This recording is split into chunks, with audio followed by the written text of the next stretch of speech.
Girl gamers जो game नहीं attention खेल रही है। आप समझ ही गए होंगे मैं किसकी बात कर रहा हूँ। ये गर्ल गेमर्स अपनी हरकतों से इंडियन यूथ को तो बिगाड़ ही रही है, साथ में गर्ल गेमिंग कम्युनिटी को भी डिस्ट्रॉय कर रही है। क्या ये गर्ल गेमर्स सच में गेमर कहलाने के लायक है? अगर मुझसे पूछोगे तो नहीं, बिल्कुल भी नहीं। गेमर का तो खाली टैग ही है, असल में तो ये सब कंटेंट क्रिएटर और ब्लॉगर ही है। बट पता नहीं कैसे ये लोग epic streamer of the year globally जैसे अवार्ड जीत जाते हैं, वो भी बिना गेमिंग करे। क्या बात। तो गाइज आज के वीडियो में मैं मेरा पर्सनल ओपिनियन देने वाला हूँ, तो प्लीज़ कोई दिल पे मत लेना कि तू इसको हेट दे रहा है, इसको प्रमोट कर रहा है।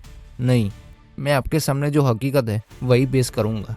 तो सबसे पहले बात करते हैं पायल धारे एके पायल गेमिंग के बारे में, जो कि अपने गेमिंग बोल्ड लुक और डबल मीनिंग बातों के लिए जानी जाती है। अगर बात करें इनके कंटेंट की, तो गेमिंग के अलावा सभी टाइप के कंटेंट आपको इनके चैनल पे देखने को मिलेंगे, unless gaming content.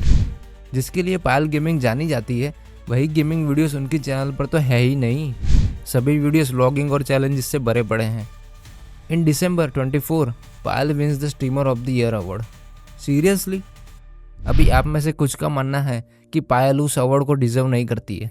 I agree, मुझे भी कहीं ना कहीं वो गलत लगता है, लेकिन क्या ही कर सकते हैं। खैर उसे छोड़ो। जब PUBG इंडिया में बूम हुआ था, तब पायल जैसी गर्ल गेमर को बहुत ही अटेंशन मिला था। क्योंकि आप में से कुछ लोगों को नहीं पता होगा, इसलिए बता दूं कि पायल उस टाइम FPP ग्लोबली डोमिनेट किया करती थी, जिसके कारण she grab more attention at that time. But जैसे जैसे टाइम बीतता गया, वैसे पायल ने अपने गेम प्ले को इम्प्रूव करने के बजाय अपने फैशन और लुक्स पर ज़्यादा ध्यान दिया, जिसके कारण सभी ऑडियंस गेमिंग सेट के लुक्स, रिएक्शन और डबल मीनिंग जोक्स पर फोकस करने लगी।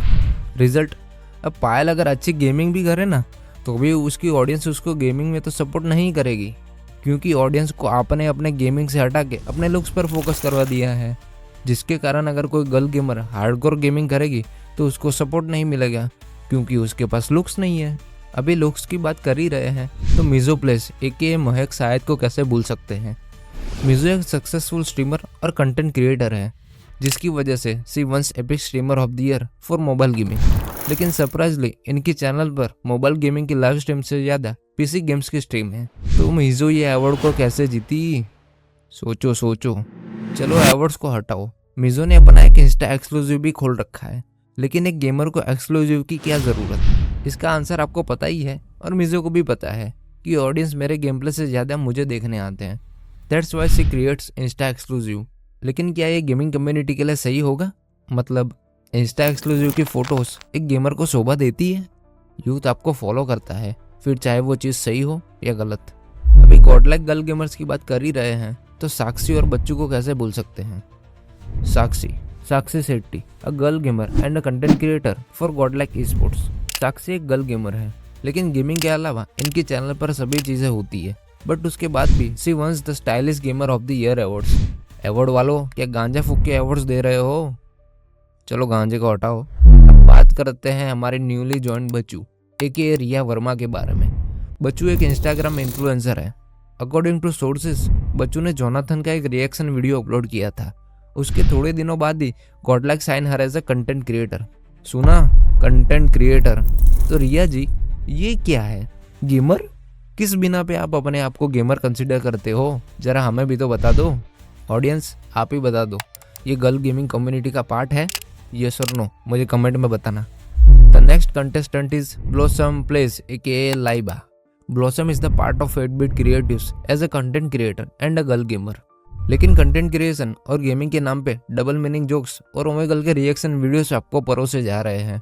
फिर भी Blossom is a girl gamer, she is a part of girl gaming community. कौन है बे ये बोलने वाला? जरा सामने तो आना। ब्लॉसम जी, एक और बात, आपने अपने चैनल में प्लेस लगा रखा है, उसको हटा के रिएक्शन लगा दो, क्योंकि प्लेस तो मुझे कहीं पे दिख ही नहीं रहा। आपको दिख रहा है क्या भाइयों बहनों? नहीं? चलो छोड़ो उसको। तो अभी आखिर में बात करते हैं एक छोटी बच्ची की, जो कि अपने क्रिंज हरकतों की वजह से थोड़ी बहुत फेमस हो गई है। मतलब तो मैं बात कर रहा हूँ मुस्कान कारिया। मुझे ये समझ नहीं आ रहा इसकी गेमिंग देखता कौन है? सब तो इसका I bet you to know this. आज मैं इन दो नींबू को दबाकर उनका गुलाबी रस निकाल दूं। चलो जाने दो, बट मेरे से एक बात लिख के ले लो, थोड़े टाइम के बाद 8-बिट क्रिएटिव्स की तरफ से एक पोस्ट आएगी कि वेलकम मुस्कान कारिया इन 8-बिट क्रिएटिव्स। अभी के टाइम पे सब इन्फ्लुएंसर गेमर बनती जा रही है, लेकिन the true definition of girl gamer in my opinion is Kaashvi, Jaya, eclairs, Sherlock etcetera etcetera. इनको रियल गर्ल गेमर कहते हैं, ना कि इन सबको। लेकिन प्रॉब्लम कहाँ हुई पता है? इन सभी को ये रियलाइज हो गया कि लोग हमें देखने आते हैं, ना कि हमारी gaming. That's why all are they doing लीपा पोथी ऑन देयर फेसेस। बस एक दिन बिना मेकअप के स्ट्रीम करो, फिर पता चलेगा लॉयल ऑडियंस कितनी कम है और हफ्सी ऑडियंस कितनी ज़्यादा है। आप जैसी गर्ल गेमर्स ने ट्रू गर्ल गेमर्स की डेफिनेशन को बदल दिया है, जिसके कारण अगर कोई हार्ड वर्किंग गर्ल गेमर के पास लुक्स नहीं है तो उसको सपोर्ट नहीं मिलेगा। The reason is audience. लेकिन उसमें आपकी कोई गलती नहीं है। आपको भी आदत लग गई है कि गर्ल गेमर खूबसूरत ही होनी चाहिए, भले ही उसके पास स्किल्स ना हो चलेगा, लेकिन लुक्स होने चाहिए। सुधर जाओ भैयो, अभी भी टाइम है। ट्रू गर्ल गेमर्स को सपोर्ट करो। अगर ऐसे ही चलता रहेगा तो जो डिजर्वेबल है उनको रिकग्नाइजेशन नहीं मिलेगा। अंडररेटेड गर्ल गेमर्स को आपके सपोर्ट की ज़रूरत है, ना कि इन जैसी गेमर्स को।